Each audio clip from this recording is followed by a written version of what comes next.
Good morning, student. Stay home, stay safe. Now this day I am discuss the new chapter, Unit 8.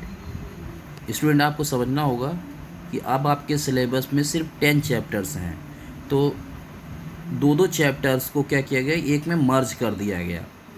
तो क्या हुआ कि अब यहाँ जो है अब की 2020 के सिलेबस में आपको जो यूनिट 8 के नाम से पढ़ना है उसका नेम दे दिया गया है बायोमैकेनिक्स एंड स्पोर्ट्स।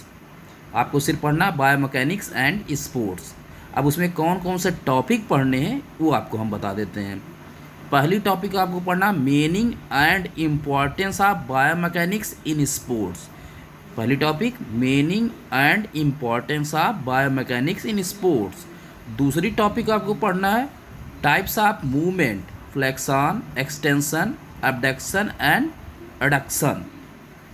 तीसरी टॉपिक पढ़ना है Newton's law of motion and their application in sports. ये तीन टॉपिक आपको यूनिट 8 में पढ़ने हैं। जो आपको ओल्ड बुक होगी या 11th की बुक होगी ओल्ड, तो उसमें आपको ईजिली मिल जाएगा।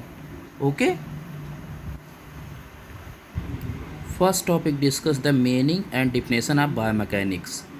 Biomechanics is a sub-discipline of physical education.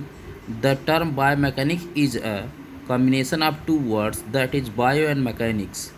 Here bio is a Greek word that refers to life or living things, and mechanics refers to the field of physics and the force that act on bodies in motion.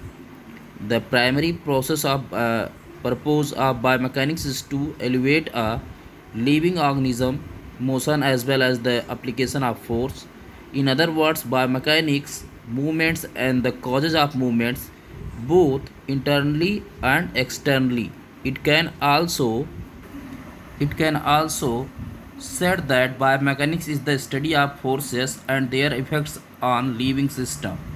According to Bartlett, are the study and analysis of human movement patterns in sports is called biomechanics. As a matter of fact, it can be said that biomechanics is the study of the body as a machine. This study of the body look at the internal and the external forces that act on the movement that these forces produce. It means biomechanics की meaning समझने के लिए हमको biomechanics word को समझना होगा। ये physical education का एक उप विषय है, सब सब्जेक्ट है। बायोमैकेनिक्स ग्रीक वर्ड दो वर्डों से मिलकर बना हुआ है, बायो और मैकेनिक्स। यहाँ बायो मीन्स होता है ग्रीक शब्द है जिसका संबंध जीव या जीवित वस्तुओं से है। बायो का मतलब जीव या जीवित वस्तुओं से है। मैकेनिक्स का संबंध भौतिक विज्ञान के क्षेत्र तथा उन शक्तियों से जो उन वस्तुओं पर लागू होती है, जो गति में होती है, और उन वस्तुओं पर लागू होती है लिविंग थिंग्स पे, उसी को मैकेनिक्स बोलते हैं। जीव यांत्रिकी का मुख्य उद्देश्य जीवित प्राणी की गति व इसकी शक्ति का प्रयोग होता है। दूसरे शब्दों में जीव यांत्रिकी एक विषय है जो यांत्रिकी, मैकेनिक्स एवं भौतिक के नियमों को शरीर को गतियों तथा गति के कारणों का आंतरिक तथा बाहरी रूप से अध्ययन करने के लिए प्रयोग करता है। यह भी कहा जा सकता है कि जीव यांत्रिकी शक्तियों व जीवित प्राणियों पर उनके प्रभावों का अध्ययन है। अकॉर्डिंग टू बार्टलेट, खेल कूद में मनुष्यों की गति व अध्ययन को जीव यांत्रिकी कहा जाता है। जब हम स्पोर्ट्स में पार्टिसिपेट करते हैं, जो हम मूवमेंट करते हैं, उन मूवमेंट की जब स्टडी होती है तो उसी को बायोमैकेनिक्स कहा जाता है।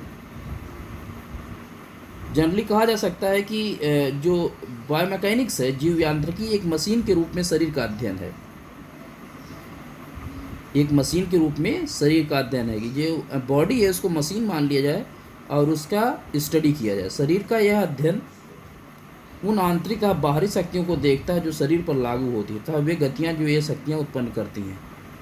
मीन्स बॉडी जो एक्शन करती है, बॉडी जो मूवमेंट करती है, उसमें जो स्ट्रेंथ पावर लगती है, जो शक्ति मीन्स स्ट्रेंथ जनरेट होती है, पावर जनरेट होती है, उसके थ्रू जो मूवमेंट होता है, जब उसकी हम स्टडी करते हैं तो यह बायोमैकेनिक्स की ब्रांच हो जाती है। मीन्स बायोमैकेनिक्स के अंडर हम बॉडी के मोशंस की, जो मोशन है बॉडी का, जो गति है, उसका स्टडी करते हैं। Thank you student.